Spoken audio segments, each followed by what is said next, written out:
All right, so I am starting with placenta encapsulation, something I've never done before, but it's something that is important to me and something that needs to be done. So we're gonna start with making sure that everything is clean. And we have a sink over here that has completely been bleached. The first step is making sure that everything you're gonna be using is gonna be bleached. So the sink has been bleached thoroughly several times, and this will be part of it, and I'll be bleaching this in a few minutes once I rinse out the placenta. So first things first, bleach and wash and clean thoroughly everything.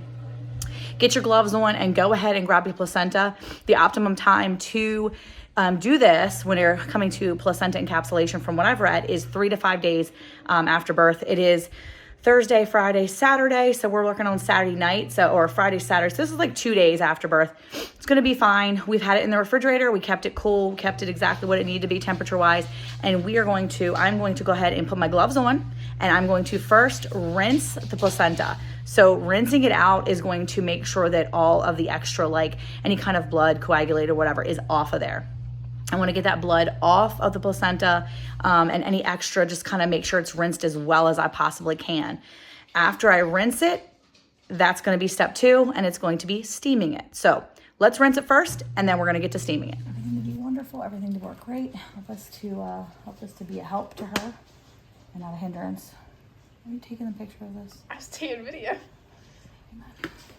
Okay. Okay.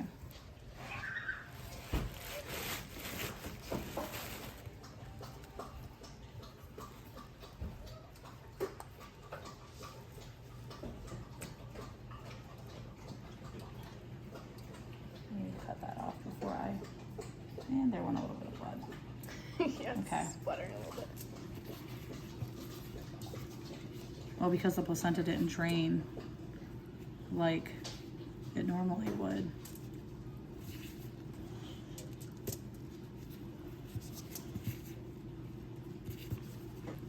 Like that's what connects to the baby. This is where it came and detached from her uterine wall, I believe. So all this actually I was gonna say, you might want to put it back in the... can drain all that.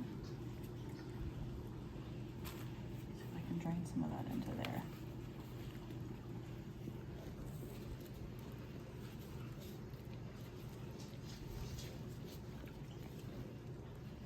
This, I needed to get a knife. I should have got a knife. I need to cut that off. So let me get my hands clean. I'll get my knife. First, I've never cut a cord. Never cut a cord before. 8 babies, never cut one. All right. So you can actually rinse this off too and dehydrate it into like a little heart. I don't know if she's gonna want that. Probably not. But all right, so I'm gonna take this over and rinse it off at the sink and try to get as much of this extra coagulated blood off as much as possible, so that it'll be easier for me to put into the steamer pot. So rinsing, then steamer. So come along.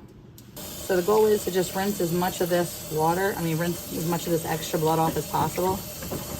Kind of get up the big clumps off. If there was any type of meconium, like during birth, you would actually rinse it with vinegar. I was reading. Put it in this pot in a second. And there's my steamer pot with some peppers and some, you want to do chunks of lemon too, but I don't have any chunks of lemon, and it's usually, lemon is astringent. The ginger and the pepper is healing and warmth, and the ginger offers something else too. It's like a Chinese medicine type thing. So this is the inside of it.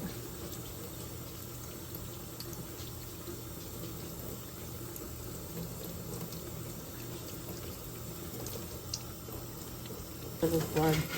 Look how pretty it is now, Eric. Why is it so, like, light? Because I've rinsed all the extra blood off. Because once you rinse the extra blood off, it's like bright. It's a better color.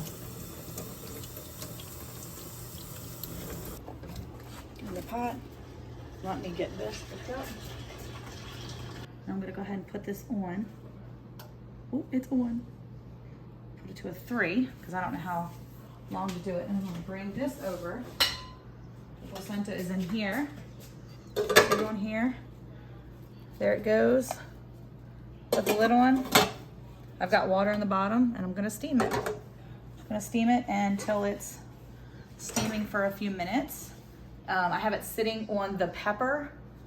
I have it sitting on the pepper and the ginger. So they're gonna kind of steam with it. I don't know what this is gonna smell like, so we're gonna hope it smells okay. And I'm doing it like this because people had said that doing it on a surface like this was actually better. You're able to keep things more sanitized and sterile, and that's the goal here, is to keep the area, even though it's my normal counter, keeping it sterile and as many things as possible, as bleached and sterile, as clean as possible. So going from bleached hands to gloves, all of that. So I'm going to, in the meantime, while this is boiling, I'm going to go clean and bleach out my dehydrator, because it's just a dehydrator that I normally have. So I'm going to go ahead and bleach that, get it all cleaned up, and let it start to dry, so that from here it can be cut up into pieces once it cooks a little bit.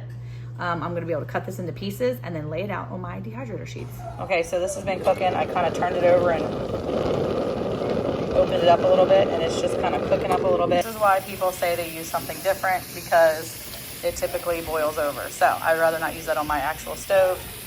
And you can see it's about time to pull it off. Time to put it over here. Put it on here first to let it dry off a little bit, and then we're gonna cut it. Okay, so I added all the little pieces. I cut them up in the little chunks. I went ahead and put them on the dehydrator trays, and I put them in the schoolroom and kind of locked it down so that the animals couldn't knock it over, because the dogs were really interested. So was the cat. So I basically only need 3 dehydrator trays for all of it. I turned it on to, there's really no 118 slot. So I basically put it between the 115 and the 123, I think is what it was.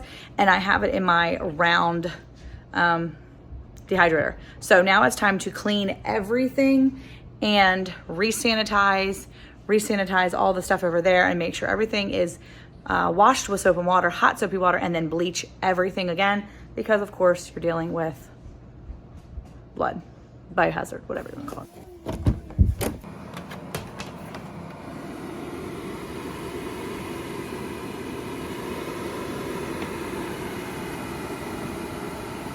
It looks like there's 3 trays worth. 1, 2, 3 trays worth. Spin it out 118 degrees.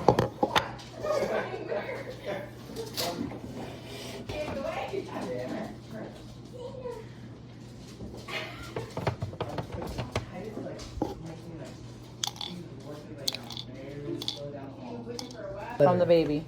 From the baby? It's from Emma, but it was with the baby. It was for the baby. It was for the baby. Are you gonna explain it, or are you gonna watch it? Wait, are you eating Well, it? he just asked No, Mom baby. last night, so he knows What are you all doing with it? I am grinding it up into powder and using Why are you it grabbing every little piece? because I want every little piece to be put away.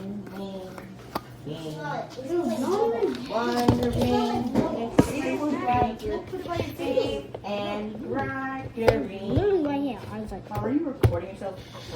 Emma? Yep.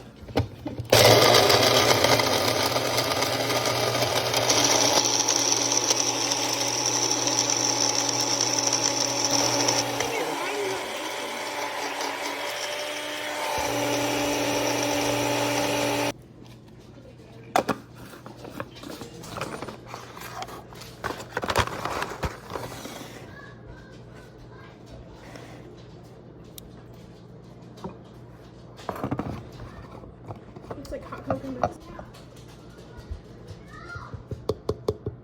Why are you doing it so? Because I don't want it to poof up. No. I'm just trying to keep it from. Oh my gosh. I guarantee you it's a lot of this. are you just screaming, oh, I gotta stop? I just heard stop, but. I'm screaming, Elijah, turn on the light. Oh, that was a good flush. You know what's kind of crazy? He's doing it on Is this purpose. all the Hot cocoa mix. That's Oh what my I was putting into the pills. It's hot cocoa mix right now. Oh. She's giving her a little surprise mix. Oh my goodness, you're gonna have a lot of ginormous show. It might make you sick if you take too much at once. No, probably not. It might. I doubt it. Why don't you just get like a funnel? They have funnels for this, but it's just easier to do it like this. It's cheaper to do it like this, so I'm not trying to deal with. Cleaning out a funnel? Okay. All right, so I have put together, my hands are clean, put together each one of these capsules. And I'm going to now fill up this jar. I don't have an amber glass jar, but I do have a blue mason jar. So I'm going to, I wiped them off. I set them on a paper towel and I wiped them off so that the powder wasn't on the outside of them because there's a little bit there and I think it'll affect the taste. And so she's still gonna consume these. The last little bit of powder, and there was quite a bit, I actually took some and made a tincture with. So I filled up a small half pint and I filled it up about halfway with the powder, and there was a few chunks in there. So I put those bigger chunks and the powder into the tincture, into the glass jar. I filled it the rest of the way, completely covering it with a vodka solution. Well, just vodka, 100 proof vodka. And I went ahead and shook it a little bit and stuck it in my cabinet. I marked it with the date for today, and I'll go check on that every couple days and shake it or agitate it or whatever a couple days, and should be ready in a couple weeks for a tincture. And that will be a quick way for her to get the benefits of this. But right now the pills are what I'm looking at, and I'm going to count them and see how many's in there and put them away. Let's go. There they are. And let's put them. And so I just kind of put this paper towel over top, kind of rubbed them around to kind of make sure that they were kind of wiped off. I'm going to count them. I did put a little silica packet in there. Oh, 1, 2, 3, 4.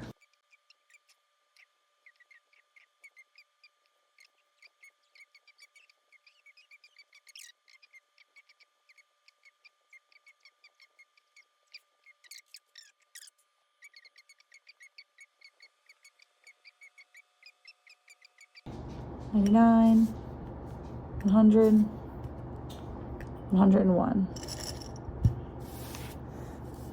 101 pills. All right, so I got 101 pills out of this. Now she'll take this anywhere between 2 and 3 times a day. She could take one at a time, a couple at a time. I think you're supposed to take several at a time at first. I'm gonna encourage her to ease into it. We also have the tincture available for her, which is gonna be great. And so I'm pretty excited about doing this. Basically, make sure that you but make sure that you wipe off your pills. There's a lot of stuff on the excess on the outside. So it was really important to kind of put them on a plate or a paper towel and kind of keep wiping them off like before you put them in here, so that way the taste is not on the outside. It smells a lot like liver, like organ meat. And so it's something that, you wouldn't want that on there. And so that might be hard to wrap your head around if you're doing it for yourself. You might smell that smell. So keep that in mind. Time to take the dog out. She's got to go outside apparently. So this super helpful, and it's going to be a really big help for my daughter-in-law. Yeah, I'm excited. I might put it in a smaller jar. I feel like it could use a smaller jar. Something dark, maybe an amber. I think I have a smaller jar. So I'm gonna go look and see what I've got. Maybe that can be a little bit easier for her. We'll see.